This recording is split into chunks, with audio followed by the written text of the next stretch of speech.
sweet friends. I'm Mary from marysnest.com, where I share traditional recipes for making nutrient-dense foods using simple ingredients. And today, I'm going to show you how to make homemade yogurt using just a bowl. No yogurt maker required. When it comes to making homemade yogurt, the first thing that we need to do is to decide on which type of milk we want to use. But before we go over that, if you're new to my channel, welcome. And if you're interested in learning more about traditional foods cooking, I hope you'll subscribe to my channel and be sure to click on the notification bell that'll let you know each time I upload a new video. Alrighty, let's go over the milk.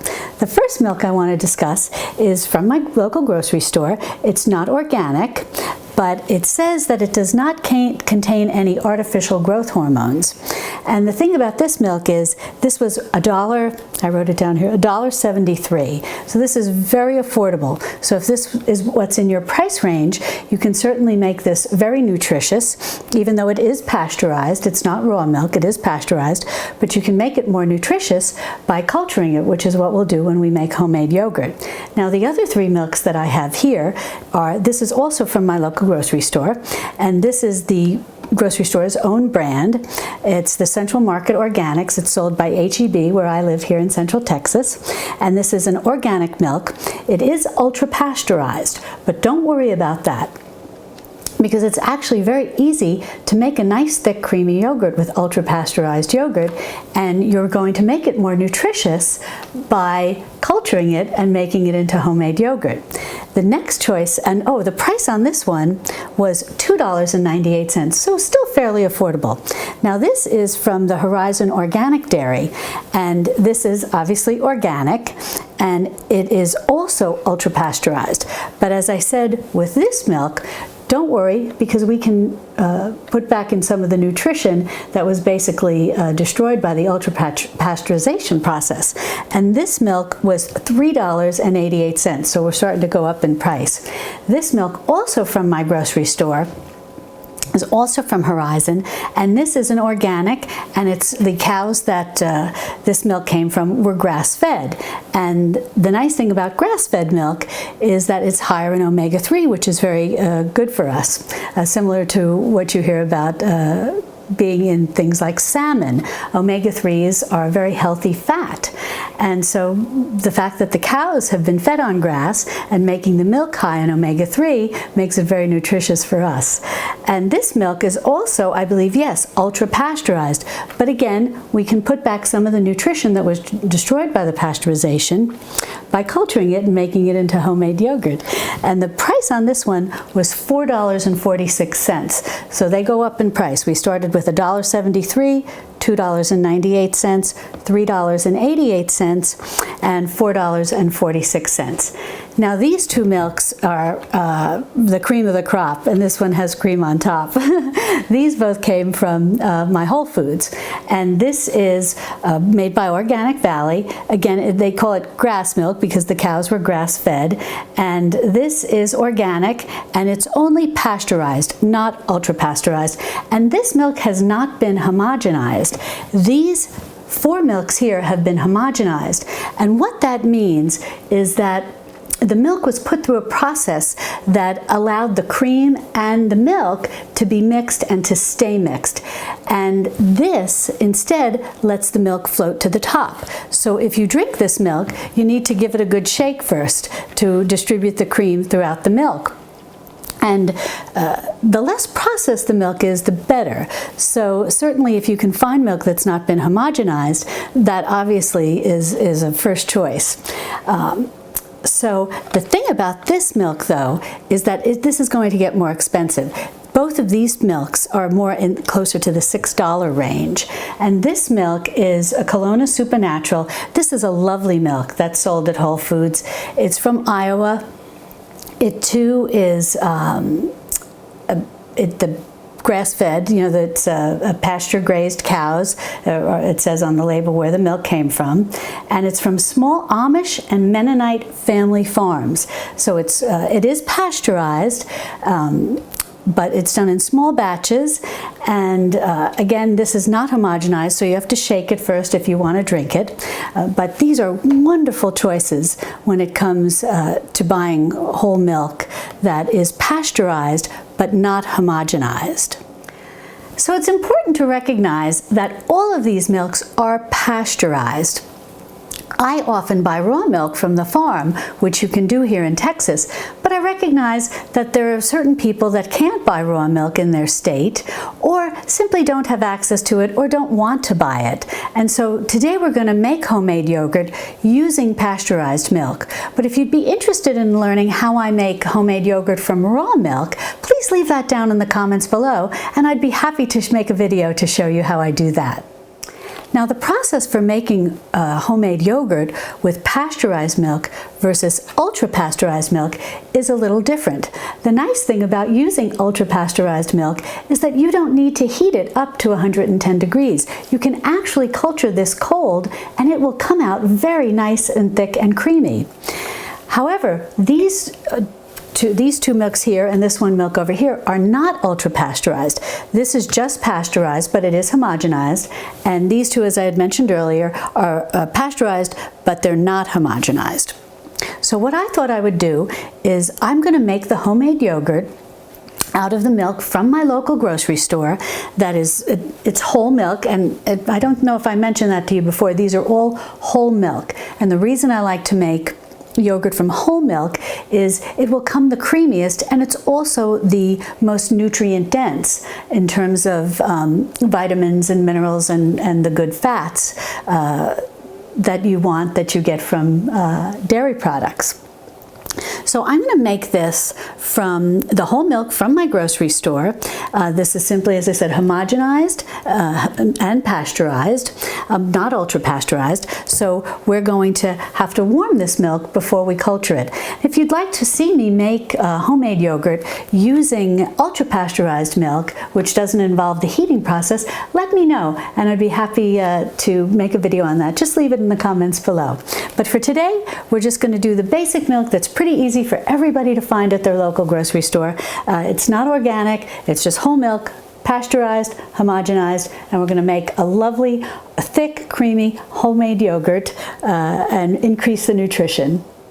Now, in order to turn this milk into yogurt, we need some sort of starter culture, and that's basically just yogurt from your grocery store that you can buy and add to the milk. Now, let's decide on what kind of yogurt we want to use. This yogurt was $3.99. It's 2 pounds, 32 ounces, and it's organic, and it's whole milk yogurt. Now this is vanilla, they didn't have plain, but I wanted to show you this. This again also is from my local grocery store, and you might have the same. I could not actually find a large container of yogurt like this that was unorganic. I don't know if that's a word. So both that I bought, the Horizon Organic and my local grocery store, HEB Organic, obviously are both organic. So that's a good thing. But you may be able to find a small container of yogurt, because we're really not going to need a lot, that's plain, or simply a large container like this that is plain, or vanilla is fine. You're welcome to use that too. That is not organic and possibly a little less expensive. But as I said, this was $3.99, and this Horizon Organic plain yogurt, also 32 ounces, 2 pounds, was $4.98. So it's getting a little more expensive. So just shop around, look and see what's available in your grocery store. And that's the easiest thing to do. Yes, you can buy cultures online and to start to make yogurt and so on and so forth, but it can be a lot easier just starting with some plain yogurt, or vanilla for that matter, that you buy at your local grocery store. What you want to do, just a little tip here, is check when the expiration date is. Now, we are in the month of July right now, and this does not expire until August 26, 2018. So that's actually over a month from now. And this one, the expiration date is on the bottom. This one expires, oh, it's a little hard for me to read, but I think it's sometime August 10th. Yeah, I think that's what it is, August 10th, 2018. So what you want to do is you want to look for yogurt that has the longest expiration date, because then it'll be the freshest and it will help you culture your milk the best. Now, once you make homemade yogurt, that's going to be so much more cultured than anything you can buy at the grocery store. And that's why we want to make homemade yogurt, because that's going to be your most nutritious and have the most good bacteria in it. So let's get started and warm up this milk and proceed from here. Well, this is the size bowl that I'm going to use to make my homemade yogurt in, but you can certainly use a larger bowl if you want, and you can also use small little jars like this. These are just canning jars. This is a quart size, wide mouth, but you can also use a regular mouth, and these are just little jelly jars that hold small amounts of milk that can be very cute if you have children in your household, or you just want to have individual portions and you want to make it in a smaller container. You can do that too. And I'm going to show you how we're going to make it in the bowl, and I'll also show you how we'll make it in the little mason jars and in the larger mason jars. Well, I've poured 4 cups of milk into my pot here, and now we're going to bring this up to 180 degrees Fahrenheit. And the reason that we do that is that will deactivate any enzymes or any competing bacteria with the good bacteria that we're going to inoculate the milk with when it comes back down to 110 degrees. Now, that said, some people choose to just warm their milk to 110 degrees and then add their yogurt starter and culture it from there over 4 or 8 hours, whatever the case may be, to get to the thickness that they want and the taste that they want. The longer you leave it to culture, the more sour it becomes, which is a good thing to know. What I like about bringing up to 180 degrees is, in my opinion, my humble opinion, I think that the end product is thicker. And not only are you making sure that there's no competing bacteria, no competing enzymes, there also is a little bit of evaporation that takes place when you're warming the milk up to 180 degrees, which is the boiling point for it. And I think in the end, you have a better final product. But certainly experiment and see if you like bringing it up to 180 degrees and then cooling it down to 110 and then adding your yogurt starter, or try it where you just warm it to 110 and add your yogurt starter and see what consistency you like best. I'd love to hear about it in the comments, or if you've even done this, please let me know in the comments. I'd be curious to know if you like one particular yogurt better than the other at the end of warming it to 110 or bringing it up to the boil at 180. Now I've got this on my little cooktop here, and I've got my thermometer in here, and I'm just waiting to see that this comes up to 180, and I'm going to babysit it. I don't want to walk away from it. It happens pretty quickly. I have it on medium heat, and I'm just going to keep stirring it, and I want to make sure, you know, it's not sticking to the bottom, nothing's burning. You have to be very careful when you're scalding milk. It doesn't take long and it's not hard. You just have to be alert to it. So I'm just watching my thermometer now. We're almost up to 180, and I'm just going to keep stirring this. I think you might, I don't know if you can see it on the camera, the steam is starting to come up off the milk. And we're getting there. Should be there pretty soon. And once it gets up to 180, I'm going to take it off the cooktop and we're going to let it cool down to 110. So I'll just keep stirring this. We're almost there, and once we're there and I bring it, take it off the cooktop and bring it down, cool it down to 110 degrees, I'll bring you back. Well, I brought this milk up to 180 degrees Fahrenheit, and now I'm just stirring it a bit to try and help bring it down a little quicker to 110 degrees. And once we get it down to 110, I'm going to transfer it to this bowl, which is what I'm going to make the yogurt in. And this is 1.5 quarts, but I only put 1 quart or 4 cups of milk in my pot because I want to give myself a little room to be able to stir the milk once I add the yogurt culture into it.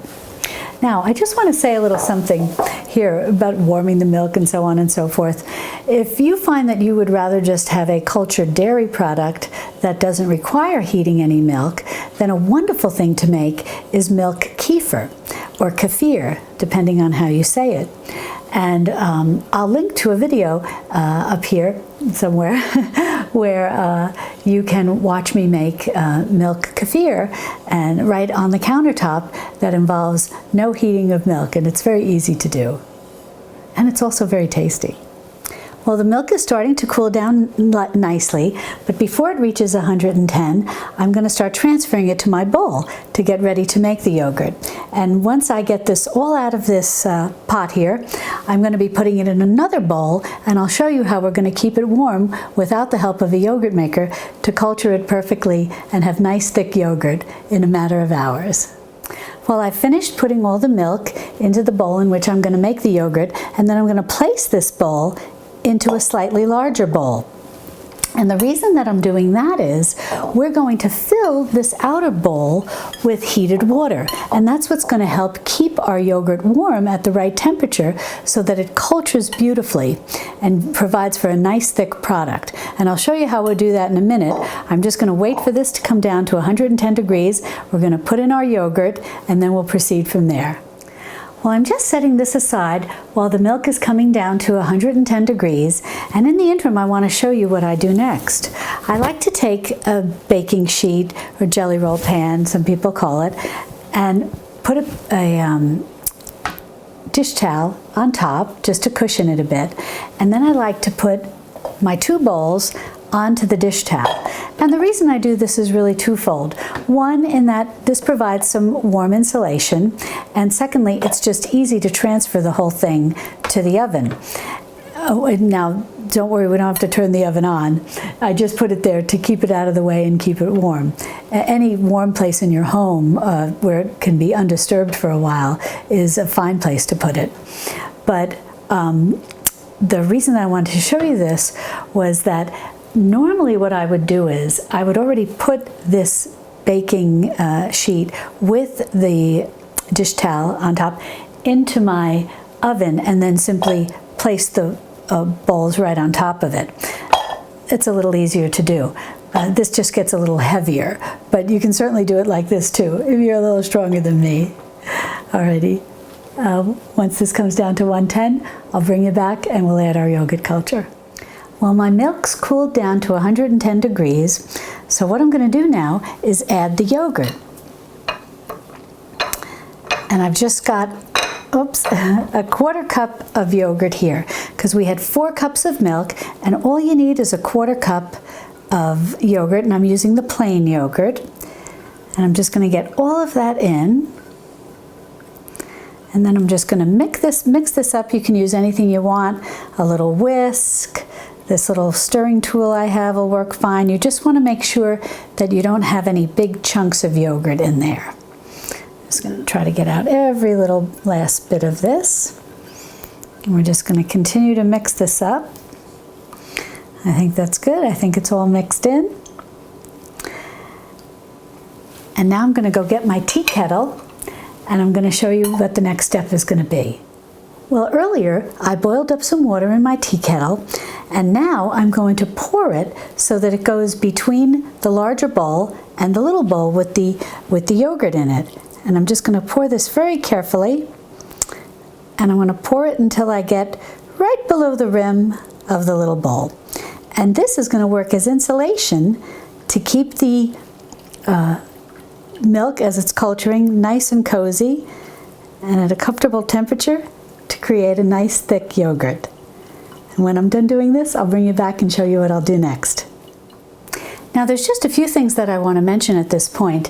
First of all, after I boiled my water in the tea kettle, I let it sit there for a while, so I wasn't pouring super hot boiling water in there. You want just a comfortable temperature of water to provide some warmth to the yogurt as it's culturing.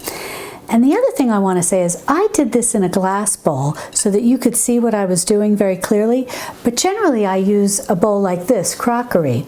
And the reason I do that is this is thicker and it provides for wonderful insulation to provide the best warmth as I culture the yogurt. But don't worry if all you have is a glass bowl. You can do this and you'll see that it'll come out quite nicely. But I just wanted to let you know that I usually use a bowl like this. So if you don't have glass bowls and you have these type of bowls, which many of us do who do baking and whatnot, these are fine to use too, if not probably a little better. Now the next thing I like to do is cover each bowl to help keep in the warmth. These bowls happen to come with plastic covers, and that's fine with me, and I'm going to use those. But if you don't have that, you can also just put a little plastic wrap over it to help keep in the warmth. So I'm just going to put the lid on this one. Just do it a little gently.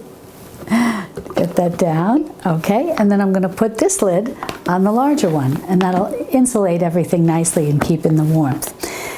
Alrighty, now as I had showed you earlier, I put this dish towel here on this baking sheet just to provide a little cushion and some insulation and warmth. And then I'm going to take a couple of more dish towels and I'm just going to cover this like this. Get another one on this side. I'm going to cover it like that. And that's it. And then I'm just going to put this in a warm place out of the way.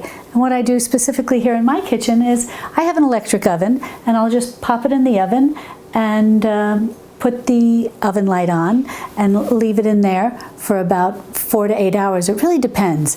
Got to play it by ear, and we'll test it at 4 hours and see how the thickness is. And that's it. And if you have a gas oven, you have the pilot light on. That'll keep it nice and warm in there. And that's really all you can do. Or you can put it possibly on top of your refrigerator as a nice warm place, or even in your pantry if you have room for that. That can be nice and warm and cozy as well.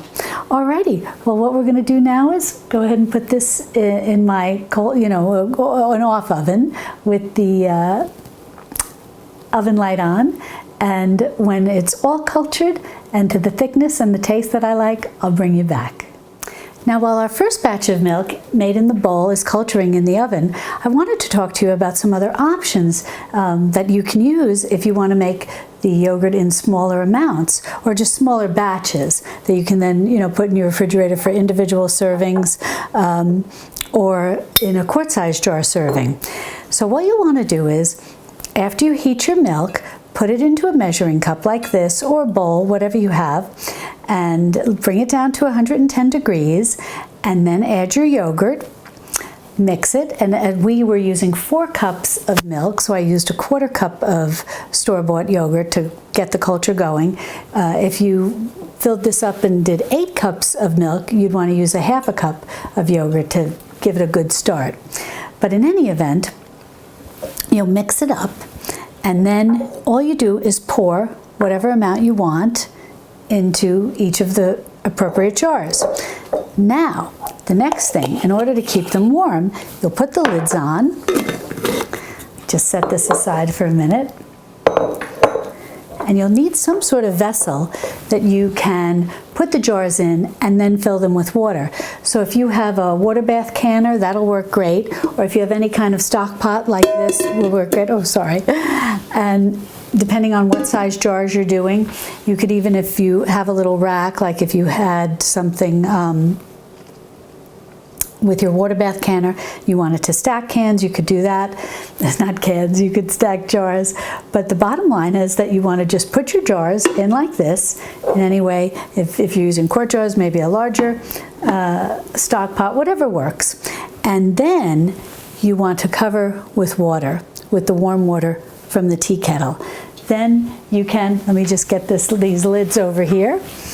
Then you can just put the lids of your pot on, and then put them in a warm place and let the yogurts in the individual containers culture. And that's it. And when it gets to the desired thickness, you can start checking it around 4 hours, the desired thickness and the taste that you want. You can just remove them from the water and put them in your refrigerator, and you're all set with individual or quart-sized portions, whatever works best for you in your kitchen. Well, it's been 4 hours, and I wanted to take this out of the oven so that you could see at what stage the yogurt has congealed. So I've already taken these towels off and uncovered it, and it's warm to the touch, but not the least bit uncomfortable. And I'm going to take this top off. And as I mentioned, you can use any kind of bowls that you like. I normally don't use these bowls. I use these because they're glass so that you could see. But it's kind of nice because they have these handy little covers. I normally just put a little plastic wrap. Alrighty, well here it is. Now I'm going to take it out of this bowl. It looks nicely congealed. Now something you need to keep in mind is that this is warm, and it is going to become even more gelatinous once you put it into the refrigerator. But this is warm to the touch, and I just want to see what the consistency is after 4 hours. Now also remember that you can let this go 6 hours, 8 hours. Some people will even let it go for 12 hours. It really depends, and it also depends on the amount that you're culturing. But let's see how this is. Oh, this looks like a lovely consistency. Oh, look at that. Look at that. Oh, that's nice. Can you see that? Now keep in mind it's warm, so it is going to become thicker once you refrigerate it. But the big thing is, let me taste it and see what it's like. Because if you like your yogurt very tangy and thicker, you can let it go longer. But sometimes, like if you're making this for children, they may not like the tanginess that a 6 or 8 hour yogurt will produce. But let me taste this. We'll see how it is.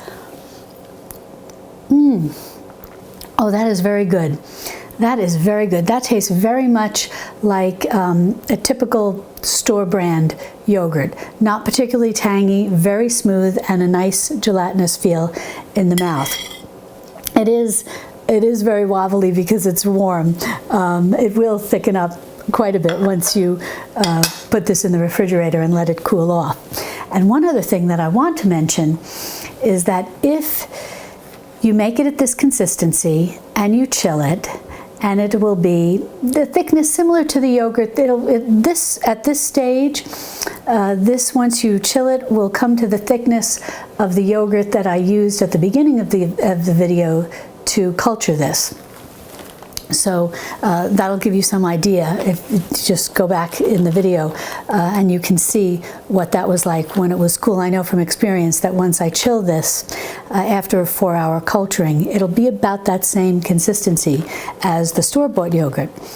Now, if you want to make this a little thicker, and something like the popular Greek yogurts, you can simply take some yogurt from here and put it into a coffee filter lined strainer, put it over a bowl, and let some of the whey strain out. And then the product that's left, the yogurt that's left, will be thicker, more like those Greek yogurts. Now don't throw the whey out, that's very nutritious. Save that. You can put it over ice and drink it just as it is. You can also add a little sparkling water. It's a very refreshing drink and a very healthy probiotic rich drink, especially nice in the summer. Now, so that said, well, I'm going to put this aside for a minute. Oh, actually, I wanted to tell you one more thing about this. When you're making the Greek yogurt, if you decide you want to make yogurt cheese, you can just strain it longer, and then you'll actually get a nice little cheese, somewhat like a consistency of a ricotta cheese. Very nice, and you can do many things with that. Spread it on toast, add in herbs, all kinds of things. It's almost like having a little bit of technically it's not the way ricotta is made, but it's a consistency of almost like having a little a mock ricotta. So in any event, I am going to put this in the refrigerator, and then when I come back, there's just a few more things that I want to talk to you about when it comes to making homemade yogurt. So I'll be right back.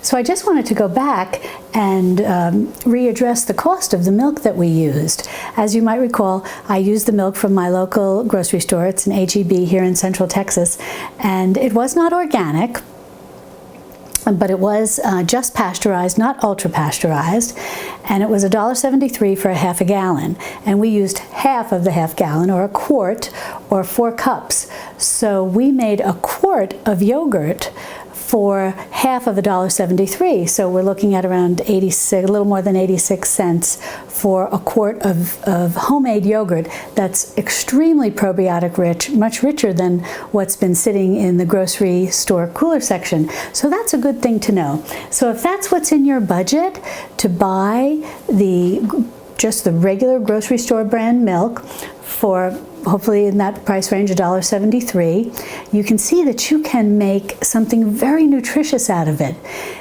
Is it the best organic grass-fed? No.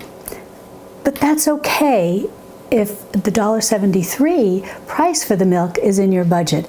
It's better than, as I say often, turning to fast food. And the other thing that I want to mention, at least here in Texas at my grocery store, the grocery store milk for the $1.73 is a WIC item. So if you're part of the Women's and Infant Children program, you can get assistance with that purchase. Well, that's all for today. If you would like the instructions for making this homemade yogurt, please refer to my website, marysnest.com. And if you like this video, I hope you'll give me a thumbs up and share it with your friends. And be sure to subscribe to my channel if you like learning more about traditional foods cooking and using simple ingredients like we did today. And then click on the notification bell so that you're always notified, obviously, notification bell, when I release a new video. So I enjoyed having you very much here in my kitchen today, and I look forward to having you next time, right here in my Texas Hill Country kitchen. Love and God bless.